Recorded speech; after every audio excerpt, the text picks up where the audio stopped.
everybody, and welcome to Retail Wired Podcast, your go-to source for all things retail. Whether you're a seasoned industry veteran or just dipping your toes into the world of retail, this podcast is your one-stop shop for the latest trends, insights, and discussions that are shaping the future of retail today. I'm your host, Mark Price, and today I'm joined by Brian Cardona, who's the president of AtData. Now, Brian has been in the direct marketing agent business for 20 plus years, and today helps Fortune 1000 companies apply technology to maximize revenue, minimize costs, and improve the depth and accuracy of their marketing databases, which I think everybody in every marketing department in America would really want to be able to do.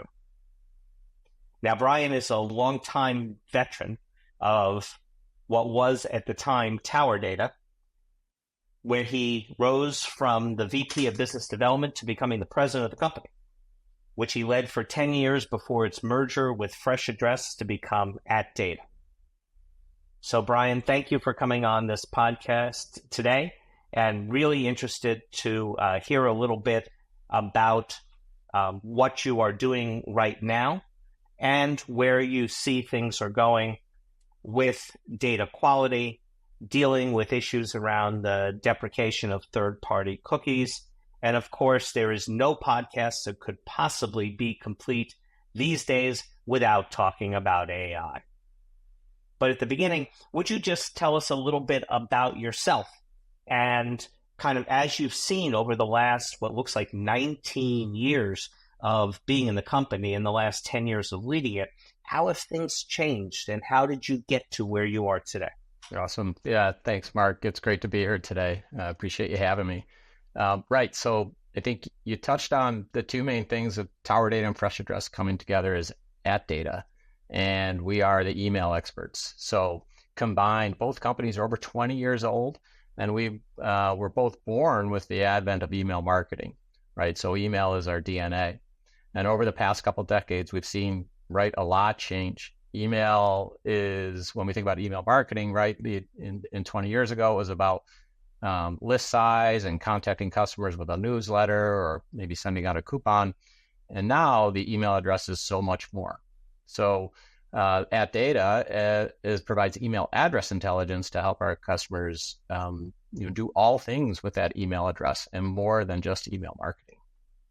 Brian, when you say that the email address is so much more than just simply what goes into an email that is sent out to people, can you say a little bit more about all of the things that now are enabled with that email address? Yeah, for sure. So when we think about email address intelligence, we're thinking about, first of all, that email is a persistent digital identifier, right? So as a person moves from one city to another, or from one home to another, or an apartment to a home, the email address is coming along with them. That's a lot different than a long time ago when, I'll date myself a little bit, but we responded to AOL or NetZero or Juno, and we were chasing that. I remember, I'm dating myself. I remember those. Right. The $0 internet and the ISP. Well, now we know Gmail and Yahoo are quite sticky, right? And we have visibility to this data, and we know people are changing email addresses less frequently.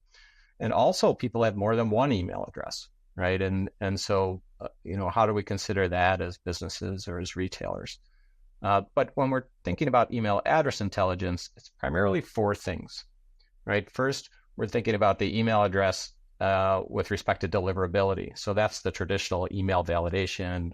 In our world, we call safe to send, the safe to send service, right? Is this email deliverable? When I send an email to it, is it going to be received by Google, Yahoo, Hotmail, and so on? Also, is the email risky with respect to deliverability? So is it a spam trap? So that's the first piece, right? We're going to think, is this email deliverable? Is it risky? The second is it risky as it relates to fraud? So have we seen fraudulent activity tied to this email address? Have we never seen it before? And what does that mean? The third is it a good email, right? So I think many of us, again, having multiple email addresses, some we are guarded and protected with, Maybe some we use for commerce, others we use for our fantasy football team and nothing else, right? We never check that inbox. So how do we decide, is this a good email address in the context of quality and responsiveness? And then lastly is identity, as you mentioned earlier. So understanding, who does this email belong to? And what else do we know about that household? Do they have additional members of the household? Are there additional email addresses that you can associate with that person? So does that mean that you can actually do householding and get to additional people who might be living in that location who have 2 or 3 or 4 email addresses also? That's right. So our alternate email append service is available where an email address can be presented to us, and we can tell you about, here are the other emails that we have associated with that person, and either at the individual level or the household level. And our clients are using that service, not so much to say, hey, let's grow our email list and send more mail. It's around attribution. It's around clean rooms and understanding, again, broadening that reach of who that customer is. Makes a lot of sense. Now, for a while, it seemed like people were trading out their email addresses at a faster and faster rate. Mm-hmm. And you mentioned that seems to be slowing down now. Mm-hmm. Can you say a little bit more about that slowdown that you're seeing and why you think that's occurring? Yeah. So, I think we used to see as high as 2%, 3% of an email list go invalid on a monthly basis, and that just natural churn on a list. And now we're seeing about half of that, right? So we're under 2% is what we're going to see where that email address is changing. And again, I think it's a tribute to 2 things. One, and I think the spam issue has been to some degree, or I guess is managed well by Gmail and Yahoo, right? The algorithms they have, the spam filters they have, the new rules they have around authentication are going to take place. And I think on the whole, the inbox is pretty well controlled, right? So there isn't this need to switch around and run away from a certain email address. But the other, and I think most important in this context, is that email address is how you're connecting with a retailer or an e-commerce business, and you're using that as your login, right? So changing that email address can be quite painful, and when it comes to loyalty programs, can be quite disruptive. So for that reason, for those reasons, we think, the email address is becoming much more sticky as we move here into the future of the digital ecosystem. Now, you mentioned spam as well as one of the real benefits of using your service. Now, with the rise of artificial intelligence, so now, okay, we've effectively said it, the ability to churn out email addresses and churn out bad content in order to achieve different aims, either political aims or retail aims, a range of different kinds of things. It seems like there's a chance that could really explode over the next couple years. You have the ability to head that off at the pass, don't you? How do you do that? When we think about creating new email addresses and the harm that can be done by that, by bad actors, certainly we know that, right, Gmail has that functionality to use the plus sign to add trailing characters to an email address and create an infinite number of email addresses. Also, the period or the dot can be anywhere within an email address. So we know that the bad actors can manipulate that functionality and try to commit fraud. Our technology allows us to what we call tumble an email address, where we can determine if you take all of those Gmail addresses, so Brian Cardona at Gmail, I can say Brian Cardona press Retail Wire, Brian Cardona plus Retailer 1, Retailer 2, Retailer 3, and down the line, and tumble that into a single view for that email. And that allows us to inform our clients with our fraud risk score to say, hey, this is one email address. It all belongs to this person. We see the IP addresses in, some foreign country that maybe has less laws or something like this. And so you should apply higher scrutiny to this registration. And so that's just one example. I think when we think about spam and and email address intelligence and ad data services.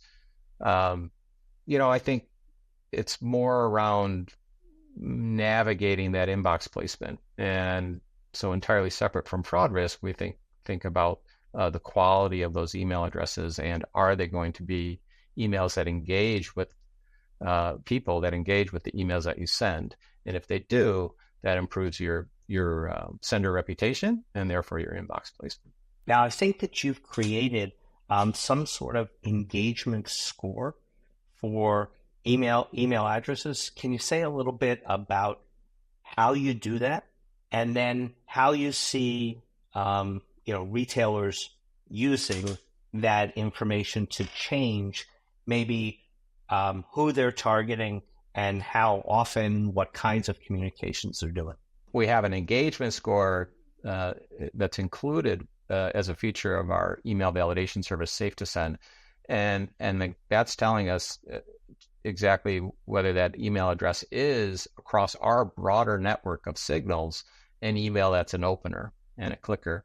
And again, that's important as we tie back to the inbox placement, because many times a retailer, maybe they're having inbox placement issues, right? So Gmail or Yahoo, Proofpoint, et cetera, have said, I don't like the looks of this mail, or let me put them in the junk mail folder, or let me block their email. And some of the rules they have in place around that are related to engagement. So you send Google 100,000 emails and a low percentage open, and so a lot of times the advice there, which is good advice, is to say, maybe peel off and only mail to your active email addresses, right? So let's only engage with email addresses that have opened to our campaigns in the last year, and leave the rest out. But then, Mr. CEO comes in and says, we need more revenue in this quarter, or you need to send more emails, right? And now what do you do? And as the marketer, you're thinking, well, I can take my inbox placement and mail to my whole list. Yep. Or this is where our service comes in and what it was designed for. It helps our clients take a look at that inactive data that they have and determine what's active elsewhere across the broader ad data ecosystem. And that will mitigate that risk. So oftentimes it has a US bias, the data signals, but oftentimes for US retailers, we'll be able to say half of the data that you have as inactive, we're seeing active elsewhere. So we would suggest, hey, let's start marketing with that data first, re-engaging with that data first, to mitigate the risk of tanking that inbox placement and that sender reputation. So we're pretty excited about that. It's it's quite effective service to, again, just to re-engage with or onboard data that perhaps has been inactive with you, whether it relates to a loyalty program or other reasons. So Brian, obviously, open rates these days are an extremely difficult thing to measure, because more and more browsers are dealing with that in a way that doesn't allow marketers to see the results. When you look at it maybe with conversion rates, when you look at sort of an average email address versus one that you identified as high engagement, what kind of differences can marketers expect to see? Well, it's the old "it depends" answer on that, unfortunately. But right, like I think we would suggest that marketer take a look at what their average open rates are, and they will see hopefully on par with that for the engaged data that we have. And your point about the masking of opens, right? Apple's mail privacy protection is certainly been influential, especially for our clients that have a lot of app signups. We're seeing in some cases one of our large QSR clients, their app, we're seeing as much as 10% invalid. So super important for them to have that validation service layered in there, but also around 25 to 30% mail privacy protection or hide my email addresses for them. And so we can help them identify them and treat them accordingly. So just a lot going on there. I think when it comes to engagement, it's so often around and opens and clicks, right? It's so often around the different retail offering that you have, and is it cyclical, and so on and so forth. Google getting closer and closer to the deprecation of third-party cookies, which we had spoken about a little earlier, it seems like your capability is going to get more and more important over time. Yeah. Can you talk a little bit about kind of how you see that ecosystem happening right now, and how do you see it evolving over the next year? Yeah, for sure. So, right, it seems like it's finally here, the third-party cookie deprecation. We know, I think Google said 1%, was it January? And that I think some money is on that it will be completed by the end of this year or early next, but still a few factors in the air there. But, we know most businesses are preparing for that change. And in doing so, they're looking for alternative methods to kind of hone in on identity. And we believe email address is the place to be when it comes to identity, for all the reasons I mentioned earlier. And again, when we think about email address intelligence, it's time to think about it outside of the context of or that vertical market or I should say siloed email marketing department, and instead look at it as a business. What is our first party data strategy, and what are the key pieces of our first party data? And there, right, when we think about identity, again, email address, obviously name, postal, mobile phone number, maybe device ID, but device IDs are going away too, potentially. So really, we know email address is persistent, and we think, okay, well, what about the privacy compliance and sensitivities to privacy? And there, right, I think that what's interesting there is the advent of data clean rooms, right? So do data clean rooms allow us to meet and be sensitive to privacy issues with hashed email addresses? And again, combine those disparate databases with the email address as that key component. So obviously, it's quite a bit of change, and I think we've known it's coming, and now finally, we think it's going to be here, and so we're seeing across our client base again a further emphasis in a strategic approach to identity and tying that to the email address. Okay, great. Hey, one question I do have to ask you is, every retailer has some customers in Europe. And if you have some customers in Europe, you are subject to GDPR.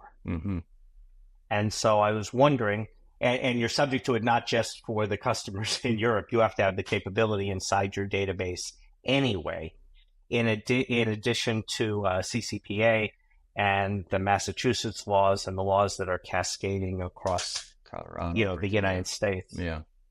So you talked about clean rooms. Would you talk a little more if a retailer were concerned? Well, all retailers are concerned, but they wanted to ask you about that. What would you say? With respect to compliance around compliance with GDPR, I mean, right. So I think the main thing is isolating that data as best you can, and then making sure you have the appropriate privacy policy and terms and conditions and disclosures necessary by GDPR. We know CPRA in California is escalating things, and from our side, right, it's just about being transparent with your customers as they're providing that information. Here's how we're going to use your data, and honoring that commitment to the clients or your customers with that data. As it relates to the marketing side, obviously opt-outs and explicit consent. GDPR, I think, is distinct in that the explicit consent is a little more strict than in the United States. And so, again, just making sure that your website, or when you're collecting that data, you're adhering to those laws. I think from our side, Europe feels like it's pretty much settled with respect to how that's going to play out. In the States, I can tell you it's a lot of stress for the industry with all the state laws that are continuing. I think we're at 8 or 9 now, and the hope for federal legislation. I know the ANA and others are lobbying for federal legislation so that we as businesses can be consistent and in the promises we're making to our customers, and then consistently apply them and not have a various set of rules. So we definitely get it. It's a challenge for sure. but something we hope is going to be resolved here in the next, let's say, year or two, where we can have some consistent rules to apply. And that probably ties into a reaction that retailers could conceivably have to your capability, which is, oh, I have a lot of physical addresses. I don't have the emails. You have the emails. I'll just start emailing them. Yeah. So that's something that, I think that's, I hate to be harsh and say, well, that's often the way the thinking was maybe 10 or 15 years ago. Today, right, we need to be a lot more sensitive. First, when it comes to third-party data, our data is U.S. only. So, we haven't, and I know, the European environment is different. So our data is U.S. only. But when we're thinking about adding third-party data, our approach is always eyes open, right? Why are you adding this data, and what are you going to use it for, right? And the hurdles with respect to CAN-SPAM are quite low. I think we'd all admit that law is maybe over 15 years old itself, right? So compliance there isn't too difficult, but it's more important to think about, well, what is the brand experience? What are our client or customers expecting from us?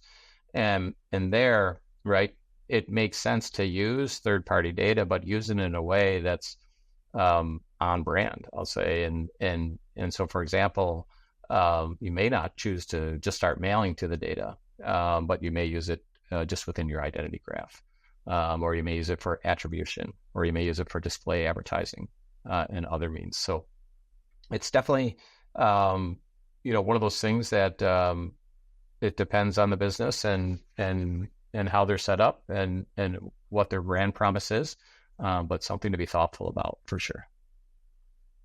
Excellent. One last question for you. Can you give us a view of the future as you're working on, new initiatives and new capabilities? Where do you see things going, for you and maybe for the industry over the next, because things are moving so fast, let's say over the next 2 years? Yeah, sure. I mean, of course, as you mentioned earlier, the AI, ML, and what does that mean for us, right? So from our side, we're investing heavily into our data science team, and we're excited about that. There's some bright young people that are able to do some great things with all the data that the world is collecting.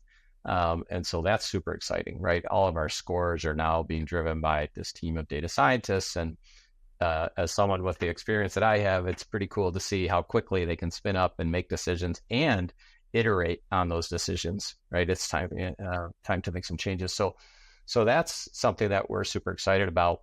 In the context of, if we're just thinking a couple of years, I think we continue to see more investment in that first party data and how important it is, right? We think about the walled gardens and, the platforms that say, bring your data to us and we'll take care of everything in this black box. That's often a good approach to things to get to a solution quickly. But we think the smarter, longer term strategy is to take control of your first party data and not be so dependent on the walled gardens. So that's one. And then just one more, if you allow me to go a bit past 2 years, we again think this persistence of the email addresses is going to continue, right? So 5 years from now, 10 years from now, will it still be the email address? I mean, I think you can get it. It's interesting to think about maybe some biotech that might change things, but that's probably a bit further away. So for now, we see that email address continuing to be persistent. And what we're thinking about is what other decisions can we empower with that email address, right? So it's, again, not just a way to send Mark more emails to get him to come to the store. It's also thinking about, who is Mark and, what are the things that he's interested in and what does the household look like and what are his behaviors and so on. And further, even to the extent that, is it involved in empowering credit decisions? So, for example, right, your name and postal has changed a lot, but your email is persistent. Now we can know more about Mark over the last 10 years, where maybe the home situation wasn't as stable, right? There's a lot of Americans that are in that situation. that maybe don't have access to things. So we see more and more availability of signals tied to that email address, and we're excited about the opportunity it presents, to empower those decisions. Well, that led me to one other question, which is there's a lot of concern these days about, if you will, the people who are inadequately served by internet access and by marketing in general, where there may be a situation of economic inequity that is driving them to have their information not as available. What do you guys have a specific strategy to address that, or do you think just overall the way that you reach out deals with that? Yeah, we're thinking about that now, right? So I think there's signals that we're able to aggregate in the privacy compliant way to help us help those that are kind of outside of the economy to some degree for one reason or another. An open banking, a thin credit history. Like, what can we learn about this person with that persistent email address? And we're excited again about that opportunity to bring equity to a broader set of Americans. That's great. Well, thank you, Brian. This has been a wonderful time learning about you and learning about @Data, both where you are right now and where you're going. Thank you. I really think the most exciting piece of all is, as you mentioned, the email address, not just as a vehicle to send emails, but to use that as a central identifier, combined with other information to get a better 360-degree view of customers, but not just customers, but people who have touched your organization, but have not necessarily, made a transaction, if you will, warm prospects that are out there that have left some piece of a footprint that allows you to get a better understanding of where they may be touching the organization through multiple places. Yeah, well said. But thank you very much. Thank you, everyone, for taking the time to listen to today's episode. If you found today's discussion valuable, please don't forget to hit the subscribe button on your favorite podcast platform. And for the latest news, exciting discussions, and a vibrant community of retail enthusiasts, please be sure to join our daily newsletter, which is retailwired.com/subscribe. And we will see you the next time. Thank you.